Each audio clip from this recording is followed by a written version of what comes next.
Olá a todos, bem-vindos a mais uma Escola Bíblica. Hoje vamos falar acerca de outros dos nomes de Deus. A semana passada nós vimos que Deus tem vários nomes que têm a ver com a sua forma de ser, a sua forma de agir, que lhe foram atribuídos em momentos específicos, por pessoas específicas ou por Ele mesmo, para falar ao povo, para se apresentar ao povo. Mas que, por outro lado, estes nomes de Deus têm a ver com necessidades nossas que são satisfeitas quando nós o conhecemos em profundidade, quando nós realmente temos um encontro com Ele. Então hoje vamos falar acerca do nome El Roi. Este nome significa o Deus que me vê. Como nós vimos, a primeira parte deste nome tem a ver com a parte divina de Deus, o Deus ser divino. E vamos ver que este nome aparece apenas uma vez em toda a Bíblia, numa história específica, a história de Agar. Como nós sabemos, Agar, ela era serva de Sara, que era casada com Abraão. E Sara, por já ter uma idade avançada, sentia-se frustrada, sentia-se triste, porque não conseguia dar à luz um filho. Então ela recorre a Agar, para que de alguma maneira ela e Abraão pudessem construir esta família. E era comum nesta época isto acontecer. Em alguns contratos de casamento já havia esta linha, por assim dizer, em que a esposa, se ela fosse estéril, podia arranjar outra mulher para que ela pudesse dar à luz um filho, para que pudesse dar à luz um filho àquela família. Então Sara, ela recorre a Agar para que ela possa trazer este filho à vida dela e de Abraão. Mas quando Agar ela fica grávida, começa a tratar Sara de uma forma diferente, começa a tratar Sara com alguma superioridade, o que era errado, porque Agar era apenas uma serva, então ela não tinha esse direito. É nessa altura que Sara ela vai falar com Abraão, porque se sente desprezada, porque se sente envergonhada. E Abraão diz-lhe que ela deve fazer com Agar, que era sua serva, aquilo que ela entendesse. E Sara começa a tratar tão mal a sua serva que ela foge para o deserto. E é no deserto que ela vai ter um encontro com Deus. Então nós vamos ler como é que foi este encontro que Agar teve com Deus no deserto. Em Gênesis 16, no versículo 7, diz assim: O anjo do Senhor encontrou Agar no deserto, perto de uma fonte de água junto à estrada para Sur, e perguntou: Agar, serva de Sara, de onde vens e para onde vais? Estou a fugir da minha senhora, Sara, respondeu ela. Então o anjo do Senhor disse: Volta para a tua senhora e sujeita-te à autoridade dela. E acrescentou: Eu te darei tantos descendentes que será impossível contá-los. O anjo do Senhor também disse: Estás grávida e darás à luz um filho. Dá-lhe o nome de Ismael, porque o Senhor ouviu o teu clamor angustiado. O teu filho será um homem solitário e indomável, como um jumento selvagem. Levantará o punho contra todos e todos serão contra ele. Sim, ele viverá em franca oposição a todos os seus parentes. Então Agar passou a usar outro nome para se referir ao Senhor que tinha falado com ela, e chamou-o: Tu és o Deus que me vê, El Roi.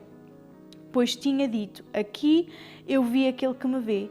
Por isso aquela fonte que fica entre Cádiz e Berede recebeu o nome de Ber-Lai-Roi, significa fonte daquele que vive e me vê. Assim, Agar deu um filho a Abraão e Abraão o chamou de Ismael.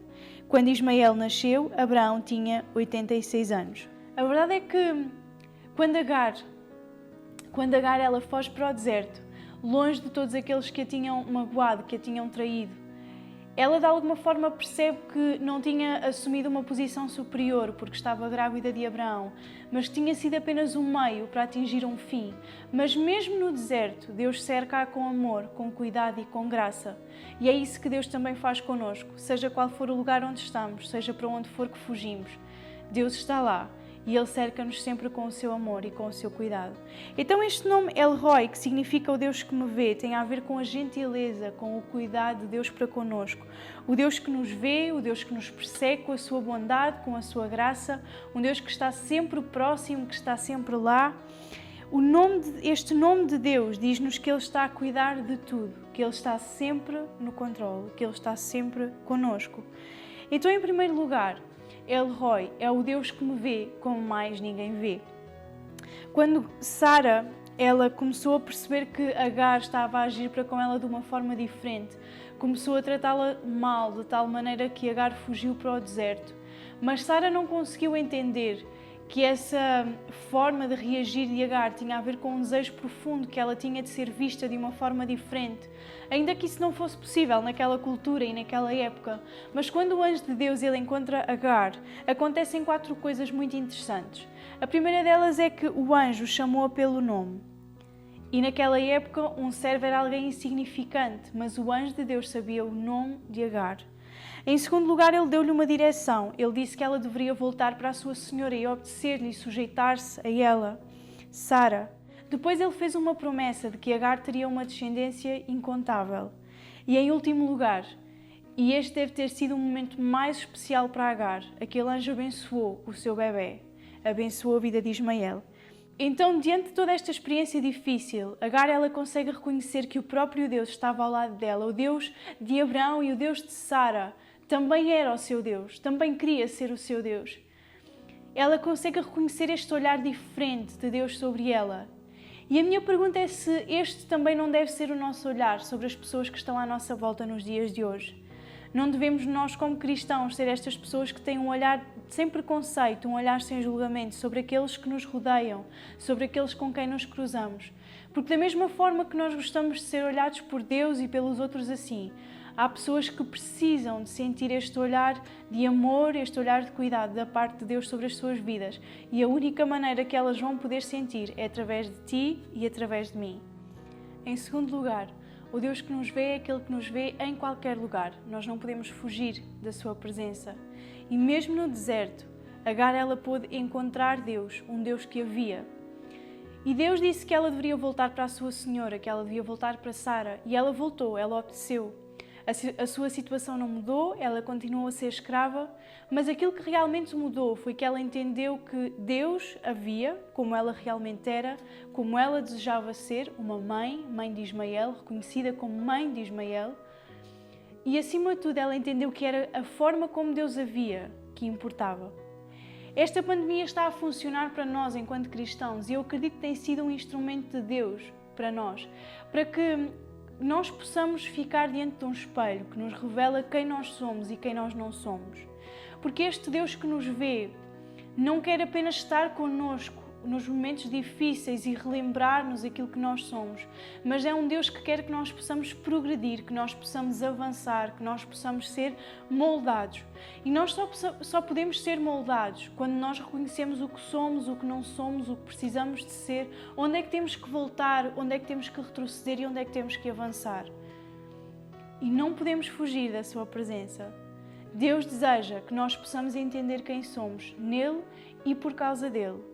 E, acima de tudo, receber essa convicção de que é a forma como Ele nos vê que importa, mais do que qualquer outro olhar, mais do que qualquer outro olhar de aprovação ou de reprovação que possamos receber. Mais tarde, o filho prometido a Abraão, ele nasce, mas os conflitos familiares continuam e Isaac, quando ele é desmamado, ele começa a gozar com Ismael. E Sara exige que Abraão ele tome medidas em relação a este outro filho, em relação a Agar. E Abraão fica numa situação difícil, porque pelos costumes daquela altura, ele era obrigado a continuar a cuidar de Agar e de Ismael. Mesmo que Sara viesse a ter um filho, ele tinha esta obrigação para com aquela mulher e para com aquele outro filho. Mas Deus, o próprio Deus, ele diz a Abraão para ir contra este costume e tranquiliza-o em relação ao futuro de Ismael. E ele despede Agar e Ismael e diz que Agar ela vai para o deserto, vagar com o filho, sem rumo, sem destino. Vamos ler. Em Gênesis 21, do versículo 14, diz: Na manhã seguinte, Abraão levantou-se cedo, preparou mantimentos e uma vasilha cheia de água e o pôs sobre os ombros de Agar. Então mandou-a embora com o seu filho e ela andou sem rumo pelo deserto. Quando acabou a água, Agar colocou o menino à sombra de um arbusto e foi sentar-se sozinha, uns 100 metros adiante. Não quero ver o menino morrer, disse ela, chorando sem parar. Mas Deus ouviu o choro do menino e do céu o anjo de Deus chamou Agar. Que foi, Agar? Não tenhas medo. Deus ouviu o menino chorar, dali onde ele está. Levanta-o e anima-o, porque farei dos descendentes dele uma grande nação. Então Deus abriu os olhos de Agar e ela viu um poço cheio de água. Sem demora, encheu a vasilha de água e deu-a para o menino para beber. Deus estava com o menino enquanto ele crescia no deserto.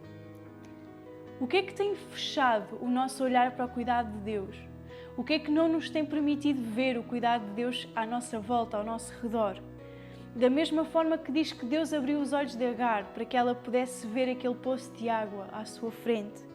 Então, em terceiro lugar, e este foi o grande desafio desta história, é que nós precisamos de ver o Deus que nos vê.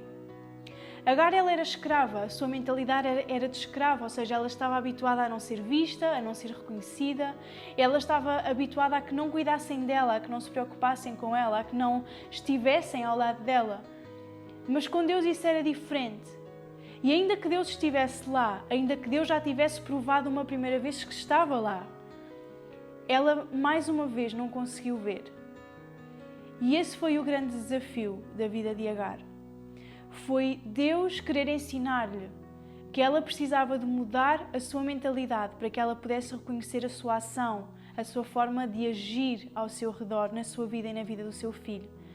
Era como se Agar tivesse mais uma vez estado numa situação de desespero e de dor, mas se tivesse esquecido aquele primeiro encontro com Deus, onde ela tinha dito que Ele era o Deus que havia, que Ele era o Deus que estava vivo e que havia. E agora Deus volta a abrir os seus olhos, para que ela não fosse engolida pela situação que estava a viver, pelo que estava a sentir, mas para que pudesse ver o Deus que havia, o Deus que estava próximo, o Deus que cuida, o Deus que ama. Então, este também é o nosso grande desafio. Sim, nós devemos permitir que Deus nos veja. Sim, nós devemos ser aqueles que veem os outros em profundidade, não apenas de uma forma superficial, para que eles recebam este mesmo olhar de aceitação e de valor que Deus também põe sobre nós. Mas o grande desafio é nós vermos Deus no nosso dia-a-dia, na nossa vida, em tudo o que somos e fazemos, e permitirmos que essa visão que temos dele nos mude e mude a nossa forma de pensar e mude a nossa mentalidade. De uma mentalidade de escravos para uma mentalidade de filhos, em que sabemos de quem somos, o que somos e o que é que temos que fazer, qual é que é a nossa missão. Em último lugar, a nossa jornada nesta terra vai colocar sobre nós diferentes olhares. Alguns olhares vão ser de aprovação, outros vão diminuir-nos, outros olhares até vão ser potenciadores porque vão ver mais além daquilo que nós somos hoje, daquilo que nós estamos a ser e a fazer hoje e vão perceber o que é que nós podemos ser um dia. Mas em primeiro lugar, nós não podemos viver em função disso, porque senão vamos estar a viver uma busca em círculos, uma busca equivocada por algo que não vale a pena. Mas precisamos de importar-nos com um olhar que vai sempre ver-nos com amor, com cuidado e com graça, seja onde for que estejamos, seja o que for que façamos. Quando fugimos da sua presença, quando fugimos da sua vontade, quando estamos no deserto ou quando estamos no trilho, quando estamos a fazer aquilo que Ele deseja. O olhar de Deus é sempre o mesmo. A religião ensina-nos que quando nós fazemos algo ou quando nós deixamos de fazer algo, Deus ama-nos mais ou Deus ama-nos menos. Mas o verdadeiro cristianismo significa que não há nada que tu faças ou sejas que possa convencer Deus a ser alguma coisa para ti ou a amar-te mais ou menos. Ele ama-te, Ele cuida, Ele vê-te. Então o desafio para ti nesta tarde é que tu possas permitir que Deus te veja. O segundo desafio é que possas permitir-te ver os outros e fazê-los sentir o mesmo olhar que tu sentes da parte de Deus que te reconhece, que te valoriza. E o terceiro desafio é veres o Deus que te vê. Nas tuas circunstâncias, sejam elas quais forem, que tu possas ver este Deus que te vê. E quando tu o vires, tu vais aprender a ver-te a ti próprio. Porque vais ser capaz de entender e aceitar aquilo que tu és e aquilo que tu não és. E vais ter uma visão mais clara daquilo que Deus quer que tu sejas. Então este é o meu desafio para ti hoje, nesta escola bíblica. O Deus que nos vê, Ele está connosco. Deus te abençoe.